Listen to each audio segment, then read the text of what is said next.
Chapter 18. The Lord appeared to Abraham near the great trees of Mamre while he was sitting at the entrance to his tent in the heat of the day. Abraham looked up and saw 3 men standing nearby. When he saw them, he hurried from the entrance of his tent to meet them and bowed low to the ground. He said, "If I have found favor in your eyes, my lord, do not pass your servant by. Let a little water be brought, and then you may all wash your feet and rest under this tree.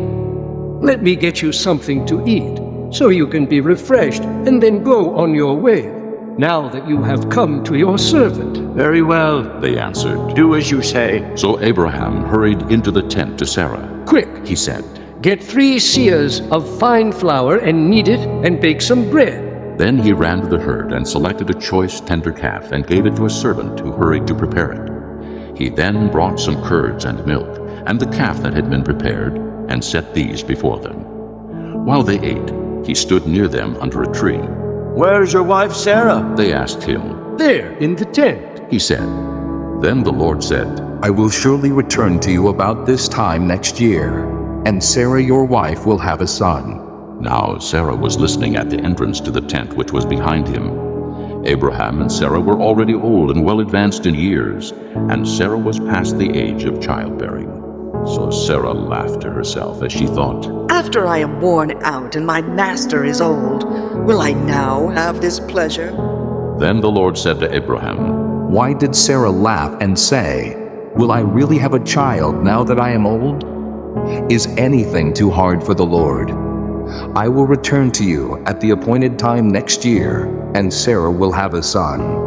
Sarah was afraid, so she lied and said, I did not laugh. But he said, Yes, you did laugh. When the men got up to leave, they looked down toward Sodom, and Abraham walked along with them to see them on their way. Then the Lord said, Shall I hide from Abraham what I am about to do? Abraham will surely become a great and powerful nation, and all nations on earth will be blessed through him. For I have chosen him, so that he will direct his children and his household after him, to keep the way of the Lord by doing what is right and just, so that the Lord will bring about for Abraham what he has promised him. Then the Lord said, The outcry against Sodom and Gomorrah is so great, and their sin so grievous, that I will go down and see if what they have done is as bad as the outcry that has reached me. If not, I will know. The men turned away and went toward Sodom, but Abraham remained standing before the Lord. Then Abraham approached him and said, "Will you sweep away the righteous with the wicked? What if there are 50 righteous people in the city? Will you really sweep away and not spare the place for the sake of the 50 righteous people in it? Far be it from you to do such a thing, to kill the righteous with the wicked, treating the righteous and the wicked alike. Far be it from you. Will not the judge of all the earth do right?" The Lord said, If I find 50 righteous people in the city of Sodom, I will spare the whole place for their sake. Then Abraham spoke up again.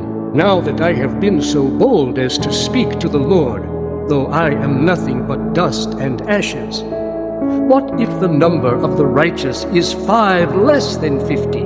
Will you destroy the whole city because of 5 people?" If I find 45 there, He said. I will not destroy it. Once again he spoke to him. "What if only 40 are found there?" He said. For the sake of 40, I will not do it. Then he said, "May the Lord not be angry, but let me speak. What if only 30 can be found there?" He answered. I will not do it if I find 30 there. Abraham said, "Now that I have been so bold as to speak to the Lord, what if only 20 can be found there?" He said. For the sake of 20, I will not destroy it.